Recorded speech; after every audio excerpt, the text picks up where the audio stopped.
Indian bowlers பொறுத்தவரைக்கும் முதல் டெஸ்ட்டில் ஒரு அசஸ்மெண்ட் செய்யணும்னா நிச்சயமா ஜஸ்பிரித் பும்ரா. அவர் ஸ்டாண்ட் அவுட். தனியா நிக்கிறாரு. ஆனா, பும்ராவ ஓவர் பவுல் பண்ணிட்டாங்களா? அப்படிங்கிற அச்சம் நிச்சயமா எல்லாருக்கும் இருக்கும். ஏன்னா 24.4 ஓவர் போட்டிருந்தாரு. முதல் இன்னிங்ஸ்ல 2வது இன்னிங்ஸ்ல 19 ஓவர் போட்டிருந்தாரு.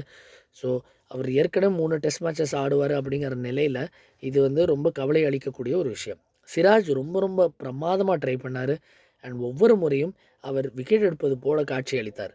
இன்னிக்கும் பார்த்தீங்கன்னா, அதாவது ஃபைனல் டே ஆஃப் த டெஸ்ட்லயும் அவர் தொடர்ந்து த்ரெட்டன் பண்ணிட்டே இருந்தாரு. விக்கெட்ஸ் இன்டியூஸ் பண்ணாரு. 97ல ஆடிட்டு இருந்தாரு பென் டக்கெட்.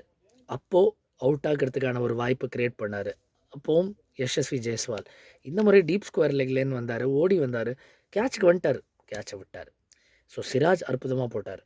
பிரசித் கிருஷ்ணா பொறுத்தவரைக்கும் விக்கெட்ஸ்லாம் எடுத்தாரு. முதல் இன்னிங்ஸ்லயும் சரி, 2வது இன்னிங்ஸ்லயும் சரி. ஆனா நெறைய ரன்கள் குடுத்தாரு. பட் அத தாண்டி ஒரு பெரிய கவலைக்கு உள்ளாக்கக்கூடிய விஷயம் என்னன்னா, அவரோட லெங்த்ஸ். அவரோட நேச்சுரல் லெங்த் அந்த ஷார்ட் ஆஃப் லெங்த் அப்படின்னு தெரியும். ஆனா, அவர் ரொம்பவே ஷார்ட்டா போடும்போது, ஒரு விதமான இன்கன்சிஸ்டன்சியும் பார்க்க முடிஞ்சது. அவர் வந்து அதுவரைக்கும் இன்ஃபாக்ட் அ லெங்த் எல்லாம் போடாம இருக்கும்போது பெரிய எஃபெக்டிவ்னஸ் தெரியல. பட் அவர் எப்போ லெங்த்ல கொஞ்சம் மேல பிட்ச் பண்ணி போட ஆரம்பிச்சாரோ, அப்போ ஆட்டோமேட்டிக்கா சில மேஜிக் நிகழ ஆரம்பிச்சது. பேட்டர்ஸ் கொஞ்சம் தடுமாறுனாங்க. அவர ஸ்கிட்டின்னு கூப்பிடுவாங்க. அந்த ஸ்கிட்டினஸ் அப்போ தென்பட்டது. பட் மத்தபடி அது இல்ல. ஏன்னா ஒரு 4 பந்து போட்டு 5வது பந்து ஒரு ரிலீஸ் பந்து. பேட்டர்ஸ்க்கு ஒரு ரிலீஸ் ஆப்ஷன் குடுக்குற மாரி ஒரு பந்த போட்டுட்டாரு. இன்னொரு பக்கம் Shardul Thakur. The curious case of Shardul Thakur. 6 over போட்டாரு முதல் இன்னிங்ஸ்ல. அவர கிரானிக்கலி அண்டர் பவுல் பண்ணிட்டாங்கன்னு சொன்னா மிகையாகாது.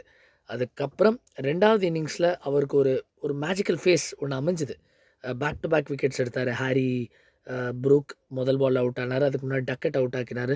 பட் அது நீண்ட நேரம் நிலைக்கல. அண்ட் ஆல்சோ அவர பவுலிங்ல இன்ட்ரோடியூஸ் பண்ண விதமும் கொஞ்சம் கேள்விக்குறியான ஒரு விஷயம் தான். கொஞ்சம் தாமதமா தான் கொண்டு வந்தாங்க. ரவீந்திர ஜடேஜா பெரும் பகுதி பார்த்தீங்கன்னா, இந்த மேட்ச்ல ரொம்ப பெருசா அவர் திகழல. He had his moments. அப்பப்போ நல்ல பவுலிங், நல்ல லெங்த் எல்லாம் அவர் போட்டத பார்த்தோம். பட் பெரும்பாலும் பார்த்தீங்கன்னா, அவர் கொஞ்சம் அ அந்த அந்த ரஃப்ப சரியா பயன்படுத்த முடியாத ஒரு தன்மை பார்த்தோம். அத பத்தி சேதேஸ்வர் புஜாரா வந்து சொன்னாரு. ஜெனரலி அவருக்கு ரஃப்ல போடுவது வந்து அவ்வளோ பிடிக்காது. ஏன்னா, அது ரைட் ஹேண்ட் பேட்டரோட ஆஃப் ஸ்டம்புக்கு வெளியில இருக்கு. அது அதிகமா அல்லது லெஃப்ட் ஹேண்ட் பேட்டரா இருந்தா கூட ரொம்ப பெருசா உள்ள வராதோ! அப்படிங்கிற ஒரு ஐயம் என்னைக்குமே இருந்தது. அதனால நீங்க பார்த்தீங்கன்னா, அவர் பலமுறை மிஸ் பண்ணாரு அந்த ரஃப்ல போடுவதை. பட் அத எப்போ அவர் தொடர்ந்து செய்ய ஆரம்பிச்சாரோ, கொஞ்சம் லெங்த்த புல் பேக் பண்ணாரோ, அப்போ பால் கிக் அப் ஆக ஆரம்பிச்சது. கொஞ்சம் மாயாஜாலங்கள் நிகழ்ந்தது. 2, 3 விக்கெட் எடுக்கும் அபாயத்தை அவர் ஏற்படுத்தினார். பட் அவர்கிட்ட இருந்தும் பெரிய எதிர்பார்ப்பு இருக்கும்.